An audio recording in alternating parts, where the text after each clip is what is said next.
We're going to get going, everybody. Do the pledge, please. Pledge allegiance to the flag of the United States of America and to the republic for which it stands, one nation, under God, indivisible, with liberty and justice for all. Thank you. The roll call, please, Amy. Okay, Mr. Anise? Present. Mr. Arcuri? Here? Mr. Bova? Mr. Brodsky? Here. Mr. Coyne? Here. Mr. D'Elia? Here. Mr. Ford? Here. Mr. Haskell? Here. Mr. Karam? Here. Mr. Mutolo? Ms. Sesney? Here. Okay. Thank you. And I'd like to again welcome George Haskell to our board. Look forward to working with you. Thanks. In your packet, you have the draft December 12, 2022 minutes. Is there a motion to approve? Second. Any additions, deletions, corrections? All those in favor? Aye. Anybody opposed? Thank you. The next item on our agenda is election of officers, one of my favorite times of the year. And of course, if anybody's interested in any of the positions, Well, I'm going to withdraw my position as treasurer, only because I know probably in a month or two I'm going to be stepping down. Well, because I'm moving outside Utica, I'm a Utica appointment. So it wouldn't be fair to the committee to have me on, you might as well, if you want, select somebody now. well, maybe people will have to think about that one, Rocco. So why don't you just stay with us until All right, well, I we will, have the but opportunity that somebody might be interested. I don't know when I've already purchased a home, I'm just waiting to move. So it might be a month or so, maybe 2 months, but whatever. Florida? No. Really up the street from you. I'm down the street now, I'll be going up the street. So is the floor open for nominations? Yes. Well, I propose the same slate that's existing at the present time I governing the board. second. Any further discussion regarding that? All those in favor? Aye.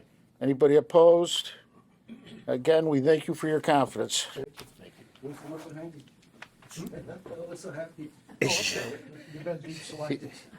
You're still going on the cruise, Bruce. I am.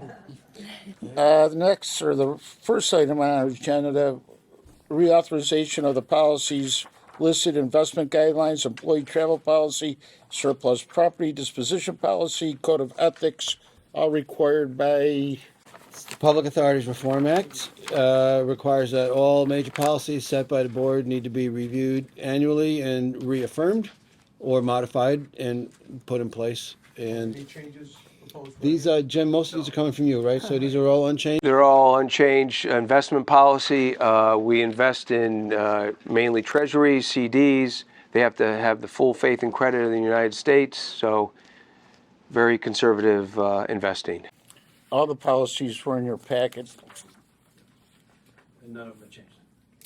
The only thing I would, well, it's probably not, I don't know if I should say here because we're going to go to executive session, but on the employee travel policy, do any of those numbers have to change? Those are set by IRS code, so Jim kind of tracks those. The high district areas and the low, they change from time to time, but we just go to the. No, but I mean, if we have any changes, will that impact the? You might need to do another. Might have to do Had it. an impact. Okay, we all right. could bring it up. Anything else? No. Anybody? Care to make a motion to approve all four of them as listed? Yes, Vince, second, Bruce. Any further discussion, comments? All those in favor? Aye. Anybody opposed? Thank you. Next item, approval of the fourth quarter investment statement, which is in your packet. Public Authorities Law also requires us to provide you with a list of our investments, and in those sheets shows any revenues earned and any expenses. This is the fourth quarter, so this is the full year, and you'll see that I think on the last page. Do I have it here somewhere? I just wanted to point out, I think it's the last page. For the year, we earned $261,000. We had budgeted only $96,000, so we did very well. I believe when we were budgeting, there was a downturn in the economy, so we were very conservative in our budgeting, and it worked out beneficially to us. So that's good. And investments overall are coming around slowly. Does Questions for Jim? everybody see that? A lot of flipping pages. I don't know if it's, you know what section it's in? I see it. Okay. Right there. It's probably a different, Betty, it's probably a different section. Probably a previous section. Third page. Right, but there's a certain section that, tab, yeah. It's on the committee report. Committee reports. There it is. Right. So I think the last page there should, Those investments that we have too, they have to be, I don't want to say they're dictated by our bonding companies, but they have to.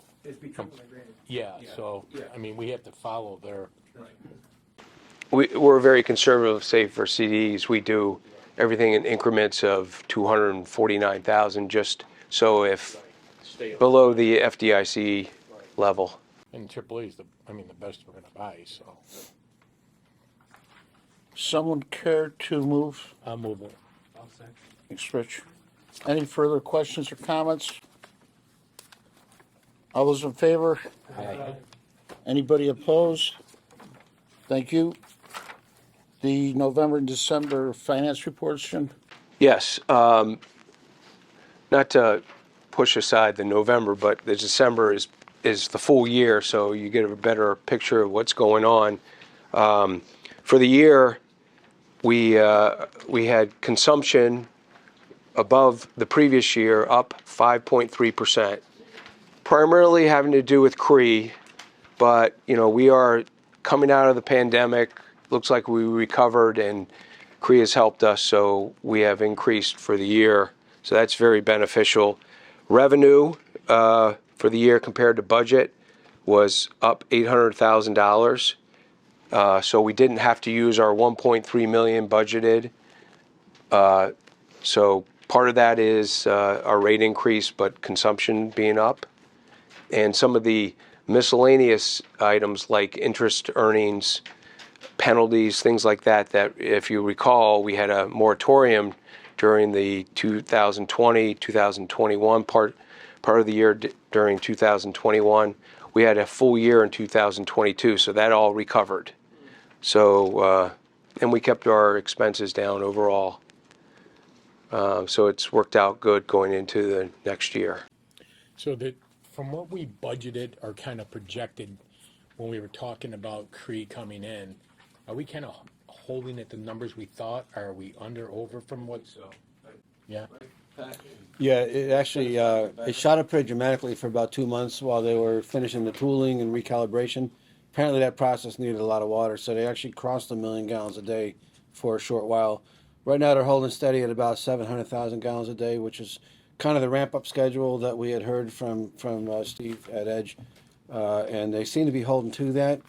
Last I knew, their employee count is now up to about 361 out of a projected 600 employees. So over the next 2 to 3 years, they should be increasing production up to about 1.1 to 1.2 million gallons a day, but they're right where they should be right now based on all the projections. and where will that leave us? Let's just say the area is very successful in bringing in another company. Are we gonna have enough supply, or are we gonna have to, do you think? We have enough supply right now. The treatment plant can handle 32 million gallons a day. We'd have to do some upgrading to some finished water transmission lines, depending on the size of the next plant. And I think you may recall, Rocco, about a year ago, you and Ellis and I had a discussion with Edge about a prospective client. Right. If it's a very large one, then there's some work we'll need to do to accommodate that. Hopefully some state funding to go with it, and hopefully, enough revenue between that and state funding to cover the debt service. A smaller plant, anything that's going to draw less than 2 to 3 million gallons a day, we can probably accommodate right now without really having to do a whole lot of work. So where are we right now per day with Cree? They're using about 700,000 gallons a day. So I mean, we should. I mean, if we get another company, you know, similar to Cree, we should be okay. Yeah, Right? yeah. If we get one of that size again, we'll be fine. And there's not a whole lot of work we'll need to do on our end. But our ratepayers will not pay for that expansion. No. Yes, Bruce? Just what is the reason for the interest expense debt service? Because we budget on a cash basis, which includes the principal, the interest is the only thing that's recorded on that accrued column. So that's why there's a big variance between what we have. So when we pay principal, that goes on the balance sheet and reduces the debt on. So once that's subtracted, where do you think we're gonna be after the year? Well, I have us going forward this past year, cash-wise, about $600,000 going forward. It doesn't show there because our debt payments didn't clear until January 3rd. So if you back those out, which is, I don't know, $800,000 in debt service payments, I could show you. So on a separate. That's why there's a difference on that sheet compared to what I have. Getting back to supply, the expansions that are taking place, I know there's East Schuyler Water District, Right. West, there's no issue with that, is there? That's a question that's posed to me quite frequently. That's part of our bonding too. We anticipate, yeah, we anticipate that we can do that and even more. Great. I'll pass that on. Yes. How soon is that gonna be up and running, Ms. Scott? That's going to be, well, that's an extension off of the existing system. So one of the West Schuyler district can happen pretty freely on their own timetable. The other new district would come off of the eastern transmission line that's going all the way to Ilion. Realistically, there probably won't be water flowing through that line for a couple of years. It's fully designed, almost fully designed. They'll probably have bid documents over next winter, put it out to bid sometime next year, and start Right. construction. But there's a lot of chemical testing we have to do too to make sure that our water going through their lead pipes isn't going to have an adverse reaction. So there's a lot of laboratory testing that has to happen before we're going to get the okay to send water down that line. But the West Schuyler Water District is connecting more directly to our system, so that can happen on a different timetable. Right now, we're working on the engineering study. Yeah. And then we'll move forward with the actual infrastructure in 2024.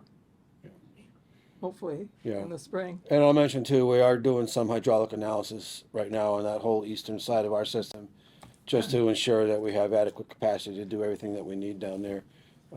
And the Herkimer IDA, led by John Pisek, has been very aggressively marketing the Schuyler Business Park, which is nearly full. So, you know, we're accommodating that at the same time we're looking at everything else. So we're taking a second look at all the hydraulics just to make sure that all the capacity that we need is going to be there. The East Schuyler infrastructure is going to include a lot of the roads off of Right. Route 5 Going up there. along to Ilion. Anything else, Jim? No. Anybody for Jim? Just, George, if you want, sit down with Jim. It gets very complicated at times, and it takes a while to become familiar, but Jim could really be helpful to you and walk you through the audit like for the last year and this. And I think you'll find it very good. Just make sure you audit the Bruce Fund. It's called the Bruce Fund. Not the chairman's fund. Not the chairman, not the chairman's part. No, but I've always found that that's a good way of. We're building as you speak. Pat? Okay, a lot going on. Those of you who were here in December knew that our principal engineer, Eric Schuler, had left to take employment closer to home in Onondaga County. So the search has been on. I've gone through 2 candidates so far that I actually had extended written offers to. Unfortunately, both of them turned it down. One and then the next.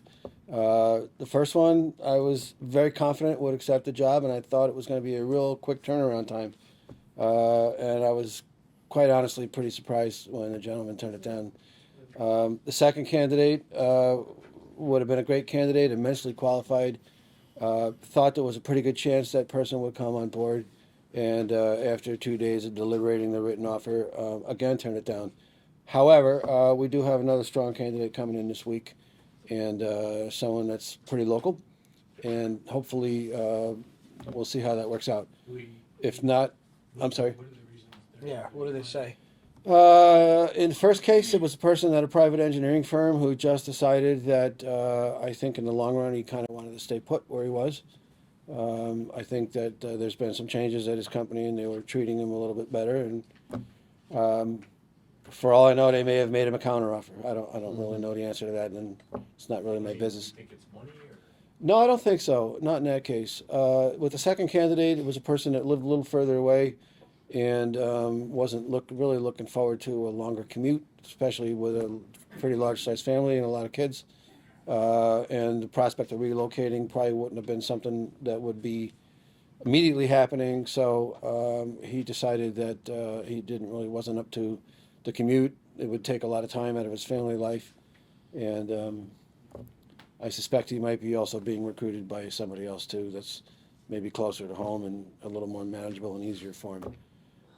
So we'll see. But as I said, later this week we'll be interviewing another candidate that has also shown an interest, and we'll see how that works out. And if that doesn't work out, I'm trying to do some selective outreach, but at the same time we'll end up conducting a larger search, which unfortunately means it could go a little bit longer. But you know, I've been meeting with all the engineers on a regular basis, one-on-one, and trying to make sure that everything keeps moving. And so far, I don't think anything's fallen through the cracks. Are we doing this on our own or are we using a headhunter? We have not used any kind of a recruitment firm just yet, and the reason why is I'll get to it in another minute. You also were probably all aware of the email I sent out on Christmas morning indicating that we lost our human resources director. He had been here for 22 years. Big gap to fill. However, Greg and I worked pretty closely with Oneida County Civil Service, which we fall under, and we had both had a lot of experience dealing with a person at Oneida County Civil Service who had been there more than 9 years, almost 10 years, who left Oneida County Civil Service as the deputy commissioner to go take a job for the last year and a half with a private firm. Her name was Sandra Dare, and upon this vacancy, because of the relationship that Greg and I had built, I reached out to her, and she's actually here tonight on her first day at work. So this is Sandra Dare. She just joined, and she'll be, I think, doing a real bang-up job, focusing on all of our HR needs and moving us along. One of the issues that we had with the plant is a similar issue we have with any high science position. We're not a big community. And maybe if we were Rochester, or if we were Syracuse or Albany, it would be one thing, but we have that issue of trying to recruit people. We don't have the population here. We have to normally bring somebody in. We ended up going contracting as a result of that. I mean, it's not unusual to maybe look at things differently in positions that are just very hard to hire in a community of our size. Yeah. Well, we'll find that out later this week. And now that Sandra's here, she'll be. Phil and I have been doing these interviews together as kind of a mini committee. Now we're a committee of 3. And if this candidate doesn't work out, then we're going to do everything we can to broaden the search and look at all options. So, I'm hoping that by next meeting, next March, this coming March rather, with a little luck, we'll have a name that we can at least introduce you to at the time, even if the person's not fully on board yet. I really had hope by now that we would have had our new engineer sitting at the table here with us to be introduced tonight as well. But this other candidate, I knock on wood, I think might be a good shot at filling this job. And if not, there are a few other people that we're going to reach out to. And if not, then we'll be doing a larger search. And if it looks like it's going to be protracted, then, your idea, Bruce, is certainly pretty valid as far as at least, for an interim basis, getting some consulting service. Happening in a lot of positions. I mean, look at nursing now. We're bringing in people from all over the country to fill in vacancies. High science area don't have the population to draw the positions. So And these are, you know, I've always said, we're not a water company, we're a science organization. Right. And we have to hire people with great skills in science. That's not easy, you know. No, that's true. That's very true. The nice thing about having Sandra start just today was her first day. Let's just place the whole thing on her. Yeah.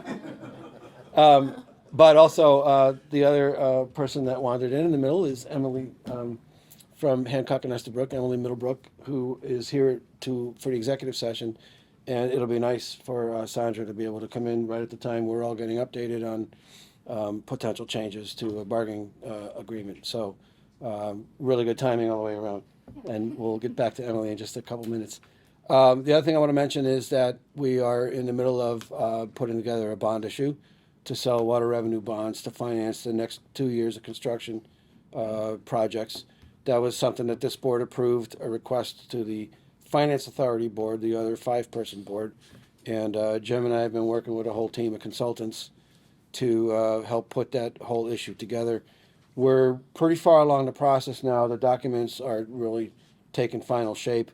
And on Wednesday, we have a bond rating call with Moody's Investor Service, and Thursday with Standard & Poor's we're going to get 2 bond ratings. And then the bonds will be put out on the street and marketed after we get the ratings assigned to them. So if we stay on track, we'll close, I think, in the first week of March is the target now. What's the amount that we're bonding for again? Pardon me? The amount that we're bonding for? It's $9.1 million. And we're doing it all together. We're not doing it in like groups. I mean, we're doing the whole 9 million together. Well, what they do is they do serial bonds. So we refer to it as the Series 2023 bond series. And what they do is they'll have staggered maturity dates going all the way out 30 years so that people that want to buy for short term will get lower interest yields, but they might come due in 2025, 26. So every year going out, there'll be a certain chunk of money that gets paid down as we make debt service. And so the yields will range from short-term low rates to longer-term high rates. Right now, we're predicting the overall yield is probably going to be somewhere around 4.5%, which could be a whole lot worse. And we normally, We end up finding down the road, we'll end up refinancing those anyways. what's really interesting this time is that we normally have to have an additional reserve added on, but because the way it's being wrapped with the existing debt, we actually don't. And in the end, we have even an excess. We're able to use approximately $300,000 to draw down from the reserves. We've normally just put it right to the sinking funds and pay those down, so that helps us. But it was an odd setup the way it is, that we don't have an additional reserve. We actually have a shrinkage going on. Well, that's the only reason I was asking. You know, I thought it would be a lot more, but did we have to do it all at once? Do we kind of spread it out? Yeah. Because of where the rates, environment is right now. But I mean, it's $9 million. It's probably best to do it the way you're doing it, and then when the rates drop, we'll just refinance them. Right. And right now, everything that's been eligible for refinancing has already been refinanced. So we're not doing any refunding or renewing on this particular bond series. And as Jim mentioned, since we don't have to have a debt service reserve account set up for this bond issue, it limits the size of the bond. So we say we need $9.1 million deposited to the construction fund. The total bond series with the cost of issuance ends up at, like, say, 10.5, 10.6. Some of that is closing costs for all the consultants, but also setting up that reserve account, which now we don't need. So we're actually be borrowing a little less than we typically would with the closing costs. Last 2 things I want to mention real quickly is, and the Finance Authority is meeting tomorrow at noon to approve of all the remaining resolutions that need to be done to get this whole thing together. And then we're going to shoot for the actual closing and deposit. As I said, in the first week of March, we'll have our money. We were down in our maintenance yard up to 5 positions at one point with water maintenance workers because of that turnover that I had mentioned at one point. I just wanted to say a public thank you to a gentleman who's actually not here tonight. His name is Joe Piazza. He's our safety officer, but he also has a little bit of an HR background, and he's been helping me in recruiting and interviewing and screening. So we've hired 5 water maintenance entry-level people to come in and fill out the crews in the last 7 or 8 weeks or so. So right now we're at full complement, other than a couple people that are out on comp right now. But we've done a pretty good job with that, and With Sandra being here, I expect that vacancies are going to be filled, fairly quickly as they come up. Last thing I'll mention is the moratorium on shut-offs, since that expired over about a year ago, and we've been doing pretty aggressive collections. Just got the new number from Jim Mack today. His department oversees the postings and all of that. We've collected 2.81 million. We're up to now over the last year in delinquent accounts due to postings and shut-offs in that combination. So we're on track for getting our receivables up to the highest level that we can and minimizing delinquencies, et cetera. Our collection rate is probably about 98.5 right now, somewhere in that range. You think, Jim? I haven't calculated for the year, but it's up there. Yeah. So we've been doing pretty good.